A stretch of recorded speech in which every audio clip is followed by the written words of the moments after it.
ರಾಯಬಾಗ ತಾಲೂಕಿನಲ್ಲಿ ಹೋಳಿ ಹಬ್ಬವನ್ನು ನಿನ್ನೆಯಿಂದ ಸಡಗರ ಸಂಭ್ರಮದಿಂದ ಆಚರಣೆ ಮಾಡಲಾಯಿತು. ನಿನ್ನೆ ಹೋಳಿ ಹಬ್ಬದ ಪ್ರಯುಕ್ತ ಮನೆಗಳಲ್ಲಿ ಸಂತೋಷ ಸಂಭ್ರಮದಿಂದ ವಿವಿಧ ಪ್ರಕಾರದ ಅಡುಗೆಗಳನ್ನು ಮಾಡಿ ಮನೆಯವರು ಕೂಡಿ ಮನೆ ಎದುರು ಬೊಬ್ಬೆ ಹೊಡೆದು ಕಾಮಣ್ಣನನ್ನು ಸುಡುವುದು ರೂಢಿಯಲ್ಲಿದೆ.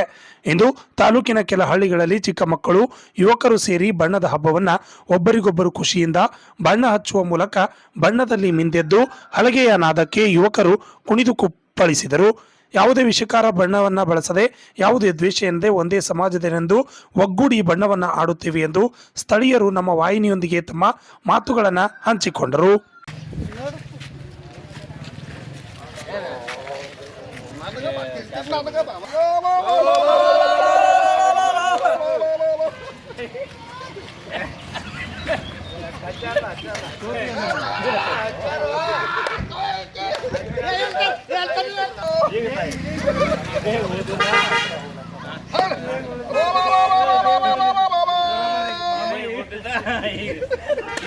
ಮುಂದೆ ಸಾನ್ಸರ್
ಆಚರಣೆ ಮಾಡ್ತೀವಿ.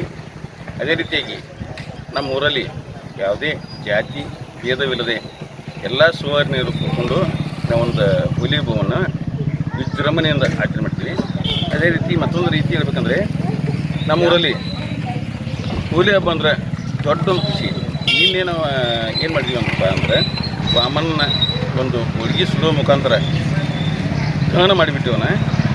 ಅದಾದ ನಂತರ ಇವತ್ತಿನ ದಿನ ನಾವು ಬಣ್ಣ ಅಂದರೆ ಅದೇನಂತಾರಲ್ಲ ರಂಗ ಪಂಚಮಿ ಥರ ನಾವು ಇವತ್ತಿನ ದಿನ ನಮ್ಮ ಊರಲ್ಲಿ ಆಚರಣೆ ಮಾಡಿ ಎಲ್ಲರೂ ಒಗ್ಗಟ್ಟಿನಿಂದ ಈ ಊರೊಂದು ಯಾವುದೇ ಜಾತಿ ಭೇದ ಇಲ್ಲ, ಏನೂ ಇಲ್ಲ, ಯಾವ ಪಕ್ಷಪಾತೂ ಇಲ್ಲ, ಏನೂ ಇಲ್ಲ.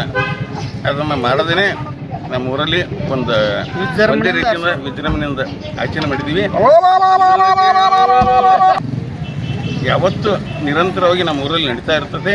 ಹಿಂದೂ ನಡ್ಸ್ಕೊಂಡ್ ಬಂದ ನಾವು ಹಿರಿಯರ ಇವು ನಡ್ಸ್ಕೊಂಡ್ ಬರ್ತೀವಿ ಅಂತ ಹೇಳ್ತಾ ನಮ್ಮ ಬಣ್ಣ ಬಣ್ಣ ಕೆಮಿಕಲ್ ರಹಿತ. ಇನ್ನೊಂದು ಇಲ್ಲ ಸರ್, ಈಗ ಕೆಲವೊಂದು ಜನ ಕೆಮಿಕಲ್ ಮಿಶ್ರಿತ ಬಣ್ಣ ಆಡ್ತಾರೆ, ಅವ್ರಿಗೇನು ಹೇಳಕ್ಕೆ ನಾವೇನಾದ್ರು ಹೇಳಿದ್ವಿ ಅದನ್ರಿ. ಇಲ್ಲ, ಏನು ಪರಿಣಾಮ ಬೀರುತ್ತೆ ಪರಿಣಾಮ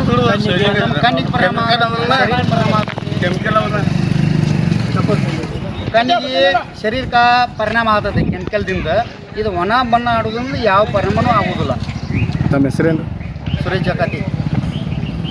ರಾಜ್ಕುಮಾರ್